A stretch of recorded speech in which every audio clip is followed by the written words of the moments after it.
शिव भक्तों, आज मैं आपको बताने जा रही हूँ शिव पुराण के सतरुद्र संहिता के अध्याय 19 के द्वारा भगवान शिव ने कैसे दुर्वासा अवतार लिया और उन्होंने किस प्रकार हनुमान जी का अवतार लिया। आप कृपया करके ध्यान पूर्वक सुने। शंकर जी धर्म के लिए दुर्वासा प्रकट हुए। अनुसुईया के पति तपस्वी अत्रि ने ब्रह्मा जी के कहे अनुसार पत्नी सहित पर्वत पर जाकर पुत्र कामना से घोर तप किया। उनके तप से प्रसन्न होकर भगवान शिव और महेश्वर तीनों उनके आश्रम पर गए। उन्होंने कहा कि हम तीनों संसार के ईश्वर हैं। हमारे अंश से तुम्हारे 3 पुत्र होंगे जो त्रैलोकी में विख्यात होंगे तथा माता पिता का यश बढ़ाने वाले होंगे। यो कहकर वे चले गए। ब्रह्मा जी के अंश से चंद्रमा हुए जो देवताओं के समुद्र में डाले जाने पर समुद्र से प्रकट हुए थे। विष्णु के अंश से संन्यास पद्धति को प्रचलित करने वाले दत्त उत्पन्न हुए और रुद्र के अंश से मुनिवर दुर्वासा ने उत्तम जन्म लिया। इन दुर्वासा ने महाराज अम्बरीश की परीक्षा की थी। जब सुदर्शन चक्र ने इनका पीछा किया तब शिवजी के आदेश से अम्बरीश के द्वारा प्रार्थना करने पर चक्र शांत हुआ। इन्होंने भगवान राम की परीक्षा की।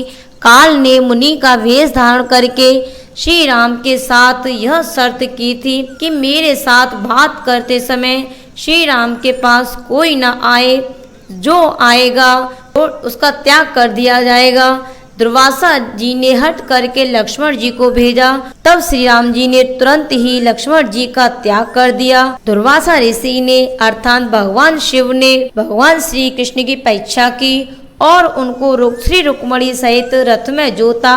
इस प्रकार दुर्वासा मुनि ने अनेक विचित्र चरित्र किए। शिव भक्तों, अब मैं आपको बताने जा रही हूँ हनुमान जी के चरित्र के बारे में। हनुमद दुप्र से शिव जी ने बड़ी उत्तम लीलाएं की थी।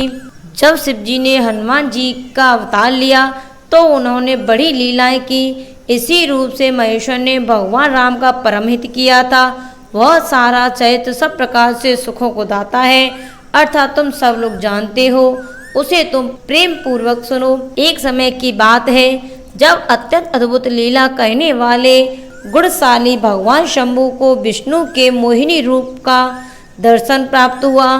तब वे कामदेव के बाणों से आहत हुए की तरह क्षुब्ध हो उठे, अर्थात उनके मन में प्रेम छा गया। उस समय उन परमेश्वर ने राम कार्य की सिद्धि के लिए अपना वीर्यपात किया।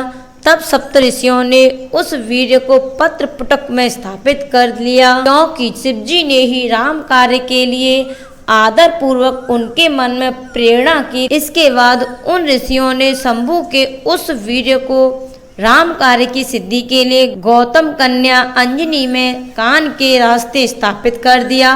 तब समय आने पर उस गर्भ से शंभु महाबल पराक्रम संपन्न हुए, बानर शरीर धारण करके उत्पन्न हुए। उनका नाम हनुमान रखा गया। महाबली कपीश्वर हनुमान जब शिशु ही थे, अर्थात बालक के रूप में ही थे, उसी समय उदय होते हुए सूर्य बिंब को छोटा सा फल समझकर तुरंत ही निगल गए। जब देवताओं ने उनकी प्रार्थना की तब उन्होंने उसे महाबली सूर्य जानकर उगल दिया। तब देव ऋषियों ने उन्हें शिव का अवतार माना और बहुत सा वरदान दिया।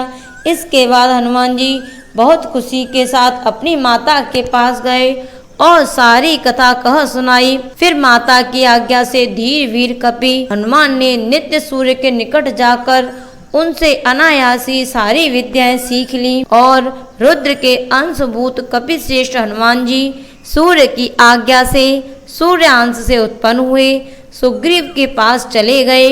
इसके लिए उन्हें अपनी माता से भी अनुज्ञा मिल चुकी थी। भक्तों, इस प्रकार कपि श्रेष्ठ हनुमान ने सब तरह से श्री राम का कार्य पूरा किया। नाना प्रकार की लीलाएं की, असुरों का नाश किया, भूतल पर राम भक्ति की स्थापना की और स्वयं भक्त बनकर श्री राम की और सीता जी को सुख प्रदान किया।